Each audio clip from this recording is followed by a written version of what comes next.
Hello everyone, అందరికీ నమస్కారం. నేను మీ సింధుని. Fashion and fashion by Sindhu channel మీ అందరికీ స్వాగతం. థంబ్నైల్ చూసి అందరూ అవాక్ అయ్యారా, ఏంటి ఇలా వెరైటీగా ఉంది అని? అవునండి, ఇలాంటి రెసిపీ ఇప్పటి వరకు ఇంటర్నెట్లో నాకు తెలిసి ఎవరు పోస్ట్ చేయలేదు. మరి ఆ రెసిపీ ఏంటో, దానికి కావాల్సిన ఇంగ్రీడియంట్స్ ఏంటో, తయారీ విధానం ఏంటో చూసేద్దాం. వచ్చేయండి. రెసిపీ ప్రిపరేషన్ కోసం ఒక మిక్సింగ్ బౌల్లోకి 1 కప్పు బియ్యం పిండి తీసుకున్నాను. ఇది నార్మల్ బియ్యం పిండేనండి. ఇప్పుడు ఇందులోకి ఒక 1/2 టీ స్పూన్ సాల్ట్ అనేది వేసుకున్నాను. 1 టేబుల్ స్పూన్ ఆయిల్ అనేది వేసుకున్నాను. ఈ 3 ఇంగ్రీడియంట్స్ని కూడా చేత్తోనే ఒకసారి బాగా కలుపుకోండి. ఈ రెసిపీని మీరు చాలా తక్కువ టైంలో చాలా లెస్ ఆయిల్ యూజ్ చేసి ప్రిపేర్ చేయొచ్చు. నేను చూపించబోయే ఈ క్వాంటిటీతో మీరు ప్రిపేర్ చేస్తే మీకు 8 పీసెస్ అనేవి వస్తాయండి. ఇప్పుడు అవసరానికి తగినట్టు వాటర్ అనేది కొద్దిగా యాడ్ చేసుకుంటూ, పిండి అనేది సాఫ్ట్గా ఉండాలి, అలాగే స్టిఫ్గా కూడా ఉండాలి. వీడియో క్లిప్లో చూపించినట్టు.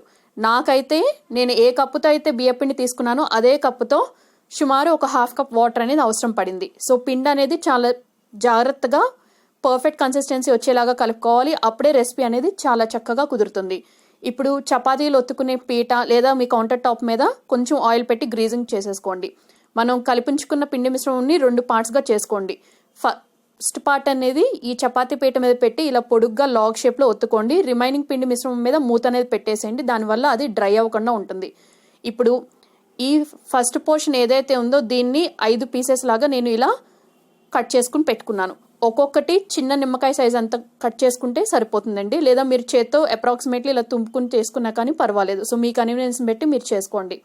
ఇప్పుడు ఒక్కొక్క పీస్ని వీడియో క్లిప్లో చూపిస్తున్నట్టు ఫస్ట్ చపాతీ పీట మీద రౌండ్ సర్కిల్ లాగా చేసుకోండి. తర్వాత చేత్తోనే దాన్ని లైట్గా ఒత్తుకోండి. ఈ రెసిపీ ప్రిపరేషన్కి మీరు చపాతీ కర్ర యూజ్ చేయాల్సిన అవసరం లేదు. అప్పడాలు ఒత్తుకునే కర్ర చేత్తోనే జస్ట్ అలా ఫ్లాట్గా ఒత్తుకోండి. మనం ఒత్తుకున్న ఈ పీస్ అనేది బాగా మందంగా ఉండకూడదు, అలానే బాగా పల్చగా కూడా ఉండకూడదు. మీడియం థిక్నెస్తో ఉండాలి. సో నేను చిన్న చిన్న బైట్స్ షేప్లో చేశాను. మీరు కావాలనుకుంటే సైజ్ అనేది ఇంకొంచెం పెంచుకోవచ్చు. బట్ మేక్ ష్యూర్ అది పల్చగా కూడా ఉండకూడదు. మీరు ఆ పిండి కలుపుకునేటప్పుడే తీసుకున్న పిండి ముద్దలు అనేవి కొంచెం పెద్ద సైజు తీసుకుంటే ఇంకొంచెం పెద్ద సైజులో చేసుకోవచ్చు. ఇప్పుడు స్ప్రెడ్ చేసుకున్న ఈ పీస్ మీదకి ఫోర్క్ పెట్టి నేను అక్కడక్కడ హోల్స్ లాగా పెట్టేసుకున్నాను.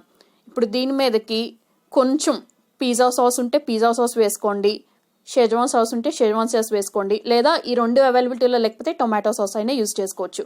సో స్పూన్తో కొంచెం తీసుకుని నేనైతే పిజ్జా సాస్ అనేది స్ప్రెడ్ చేశాను. దాని మీదకి కొన్ని మిక్స్డ్ హర్బ్స్ అనేవి స్ప్రింకిల్ చేశాను. మీ దగ్గర మిక్స్డ్ హర్బ్స్ లేకపోతే ఆరిగానో ఉంటే అదైనా యూజ్ చేసుకోవచ్చు. ఇప్పుడు స్ప్రింకిల్ చేసిన తర్వాత దీని మీదకి మొజరెల్లా చీజ్ ఉంటే దాన్ని తురుముకుని కొంచెం వేసుకోండి, లేదా చీజ్ స్లైసెస్ ఉంటే దాన్ని ఇలా సన్నగా పీసెస్ లాగా కట్ చేసుకుని ఒక 2 or 3 పీసెస్ ఎన్నైతే పడతాయో మీరు తీసుకున్న సైజ్ అండ్ షేప్ని బట్టి అన్ని వేసుకోండి. తర్వాత మధ్యలోకి ఒక ఆరిగానో అనేది పెట్టేశాను. మధ్యలోకి ఒక ఆలివ్ అనేది పెట్టేశాను. ఇన్ కేస్ మీ దగ్గర ఆలివ్స్ అవైలబిలిటీలో లేకపోతే ఆ ప్లేస్లో జల్పానో అయినా పెట్టొచ్చు. సో ఇక్కడ మనం యూజ్ చేసిన చీజ్, అలాగే జల్పానో, ఈ మిక్స్డ్ హర్బ్స్, అలాగే ఈ సాస్, ఈ 4 కూడా పిజ్జా ఇంట్లో ప్రిపేర్ చేయడానికి యూజ్ చేసే మెటీరియల్స్. సో రిమైనింగ్ డవ్ అంతటితో కూడా ఇదే ప్రాసెస్ అనేది కంటిన్యూ చేసేయాలి.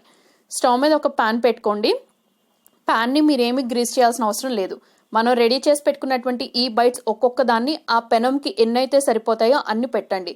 నేను చిన్న పెనం పెట్టుకున్నాను స్టవ్ మీద. సో కాబట్టి నేను కేవలం 3 మాత్రమే at a time batch wise నేను ఫ్రై చేసుకున్నాను.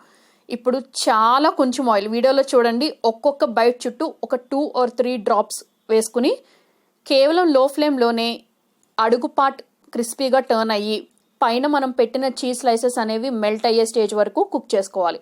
ఈ రెసిపీని గుర్తుంచుకోండి, ఖచ్చితంగా లో ఫ్లేమ్లోనే కుక్ చేసుకోవాలి. మీరు హై ఫ్లేమ్లో కుక్ చేసినట్టయితే అడుగు పార్ట్ మాడిపోతుంది, చీజ్ అనేది మొత్తం స్ప్రెడ్ అయిపోతుంది ప్యాన్కి. సో ఒక మూత అనేది పెట్టేసి లో ఫ్లేమ్లోనే ఈచ్ బ్యాచ్ మనకి కుక్ అవడానికి 2 to 3 minutes టైం అనేది పడుతుంది. సో చీజ్ ఇలా మెల్ట్ అయ్యి అడుగు పార్ట్ కొంచెం క్రిస్పీగా టర్న్ అయ్యింది అని అనుకున్నప్పుడు మూత అనేది రిమూవ్ చేసేసి కుక్ అయిపోయిన ఈ బైట్స్ని ఒక సర్వింగ్ ప్లేట్లోకి డిష్ అవుట్ చేసుకుని వేడివేడిగా ఉన్నప్పుడే యాజ్ ఇట్ ఈస్ మీరు సర్వ్ చేసేయచ్చు. ఈ రెసిపీకి మనకి సైడ్ డిష్గా ఎటువంటి చట్నీ కానీ సాస్ కానీ అవసరం ఉండదు. ఎందుకంటే మనం బేస్లోనే ఆల్రెడీ సాస్తో మనం కోటింగ్ అనేది చేసాం కాబట్టి. ఐ హోప్ ఈ రెసిపీ అందరికీ నచ్చింది అనుకుంటున్నాను. ఇలాంటి యూనిక్ రెసిపీస్ మరిన్ని తెలుసుకోవాలంటే మన ఛానల్ని సబ్స్క్రైబ్ చేసుకోండి. రెసిపీ నచ్చితే వీడియోకి ఒక లైక్ ఇవ్వండి. ఫ్రెండ్స్ అండ్ రిలేటివ్స్కి మర్చిపోకుండా షేర్ చేయండి. సబ్స్క్రైబ్ చేసుకున్నాక పక్కనే ఉన్న బెల్ ఐకాన్ యాక్టివేట్ చేసుకుని ఆల్ అనే ఆప్షన్ని కూడా సెలెక్ట్ చేసుకోండి. Thank you all very much for watching my video.